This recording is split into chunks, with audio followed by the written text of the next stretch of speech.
Fala galera, análise de Fortaleza 2, Palmeiras 2 pela 35ª rodada do Brasileirão. Então aguenta aí 5 minutinhos comigo para ter um belo raio-x dessa partida. Então vamos lá, começando a análise pelo comportamento das equipes em campo, a gente vai ver o Fortaleza aí com uma posse de bola bem baixa, 37% contra 63% do Palmeiras, uma posse de bola bem alta aí para o Palmeiras, considerando que era o visitante. Olhando aqui para a distribuição média dos jogadores em campo, a ideia é que a gente consiga perceber se teve algum time que jogou mais adiantado em relação ao outro, né, pressionando o seu adversário contra o seu campo defensivo. Eu vou substituir os jogadores por duas linhas que representam um avanço médio das duas equipes para ficar mais fácil, e a gente vai perceber aí praticamente um equilíbrio entre as duas equipes, a linha do Palmeiras um pouquinho mais adiantada, mas nada muito significativo. Olhando para a concentração de jogadas da partida, a gente vai ver que o Palmeiras dominou o meio de campo, 29% do total de jogadas da partida foram do Palmeiras no meio, contra 18% do Fortaleza, e em termos de construção de jogadas nos campos ofensivos, as equipes tiveram um equilíbrio aí, 12% pelo lado do Fortaleza, 11% pelo lado do Palmeiras. E para a gente fechar essa primeira parte da análise, a gente tem um gráfico aqui que mostra o domínio de cada uma das equipes ao longo dos 90 minutos. A princípio, né, a gente não vê mais barras azuis do que barras verdes, talvez um pouquinho mais de barras verdes, o que demonstraria aí o Palmeiras dominando a partida por mais tempo, mas a princípio aí talvez um equilíbrio. É, quando as barras passam aqui dos limites de menos 25 e mais 25, isso demonstra aí um domínio mais intenso de cada uma das equipes, e a gente vai ver que a gente tem vários momentos aqui em que as equipes, nesse caso aqui que eu estou marcando, são momentos do Fortaleza mais dominante na partida, né, tem esse ponto aqui também, e a gente tem aqui alguns pontos também do Palmeiras com um domínio mais intenso é, do jogo. Considerando que um domínio total da equipe mandante vale 100 e da equipe visitante vale menos 100, se a gente tirar uma média de todas essas barras, a gente vai chegar num número de menos 2, que representa aí praticamente um equilíbrio é, na média da partida entre as duas equipes. Nenhuma equipe foi muito mais dominante que a outra na média da partida. Agora aqui do lado direito a gente vai olhar para algumas estatísticas que vão ajudar a gente a entender o que as equipes conseguiram produzir na partida, mas antes disso peço para você se inscrever no canal e me ajudar a chegar nos 140 inscritos e peço também para você deixar um like e compartilhar esse vídeo. Então vamos lá. Começando aqui pela expectativa de assistências, essa é uma estatística que mede a capacidade que as equipes tiveram de colocar os seus jogadores em condição de marcar gols. Então a gente vai ver que o Fortaleza foi melhor do que o Palmeiras nesse quesito, 1,28 de expectativa de assistências, um número relativamente alto para uma equipe mandante, contra 0,63 do Palmeiras, que atingiu aí um número mediano, considerando que era o visitante.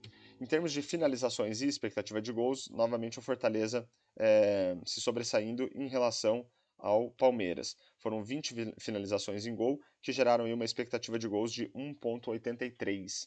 A expectativa de gols é uma estatística que ajuda a gente a estimar o número de gols que uma equipe deveria ter marcado com base na qualidade das oportunidades criadas. A gente vê o Fortaleza com bons números tanto de finalizações quanto de expectativa de gols. Pelo lado do Palmeiras foram 13 finalizações, um número bom aí para uma equipe visitante, que geraram uma expectativa de gols de 0,84, que é aí um número mediano para uma equipe visitante. Mas só olhar para a quantidade de finalizações não diz muito para a gente sobre a qualidade dessas finalizações. Então, para isso, a gente olha para a expectativa de gols pós-chute, que vai considerar a qualidade das finalizações também para estimar o número de gols que uma equipe deveria ter marcado. Pelo lado do Fortaleza, esse número ficou em 1,45, um número mediano para uma equipe mandante, e para o Palmeiras subiu bem a expectativa de gols para 2,9, né, um número bem alto para uma equipe visitante. Então, o Palmeiras conseguindo reverter esse quadro de expectativa de gols, considerando a qualidade das finalizações que deu em gol. Quando a gente olha para a diferença entre a expectativa de gols pós-chute e a expectativa de gols, a gente vai ter uma ideia do desempenho das equipes nas finalizações. Pelo lado do Fortaleza, esse número ficou em menos 0,38, que mostra um desempenho relativamente ruim da equipe nas finalizações, né? A expectativa de gols caiu de 1,83 para 1,45. Pelo lado do Palmeiras, a gente vê um desempenho muito bom nas finalizações, 2,06, né, um número bem alto, já que a expectativa de gols aumentou aí de 0,84 para 2,9 quando a gente considera a qualidade das finalizações. E se a gente olhar para a diferença entre a expectativa de gols pós-chute e o número de gols marcados, a gente vai ter uma ideia do desempenho dos goleiros na partida. Pelo lado do Fortaleza, esse desempenho aqui ficou em 0,9, né? Que é o número de gols que o goleiro conseguiu evitar, praticamente um gol. A expectativa era que ele tomasse quase 3 gols, né? A expectativa de gols pós-chute do Palmeiras foi de 2,9, mas ele só tomou 2 gols, então conseguiu evitar praticamente um gol. Bom desempenho do goleiro do Fortaleza. Pelo lado do Palmeiras, o desempenho do goleiro aqui ficou em menos 0,55, né? Praticamente meio gol a mais que o goleiro do Palmeiras tomou em relação ao esperado. A expectativa era de 1,45 gols e ele tomou 2, então um desempenho relativamente ruim do goleiro do Palmeiras. E para a gente fechar a análise, se a gente olhar aqui para todas as estatísticas, desde expectativa de assistências até número de gols marcados, são estatísticas que eu considero que vão ajudar a gente a entender o desempenho das equipes na partida. Pelo lado do Fortaleza, a gente vê praticamente todas as estatísticas aqui com 4 estrelas, né? Desde expectativa de assistências, finalizações, expectativa de gols, o desempenho do goleiro e o número de gols marcados, e 2 estatísticas aqui com menos do que 4 estrelas, que mostram um desempenho de mediano para bom da equipe do Fortaleza. Pelo lado do Palmeiras, a gente tem estatísticas aqui com 5 estrelas, como expectativa de gols pós-chute, né, o desempenho nas finalizações. A gente tem estatísticas também com 4 estrelas, né, número de finalizações e número de gols marcados.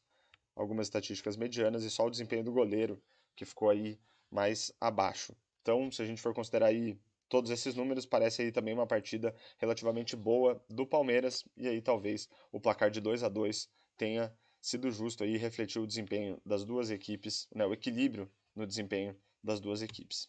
Então fechamos aí mais uma análise de Fortaleza 2, Palmeiras 2. Espero que vocês tenham gostado. E fica novamente o meu pedido para você se inscrever no canal, deixar um comentário, um like e compartilhar esse vídeo para o YouTube divulgar mais esta análise. Eu fico por aqui e falou!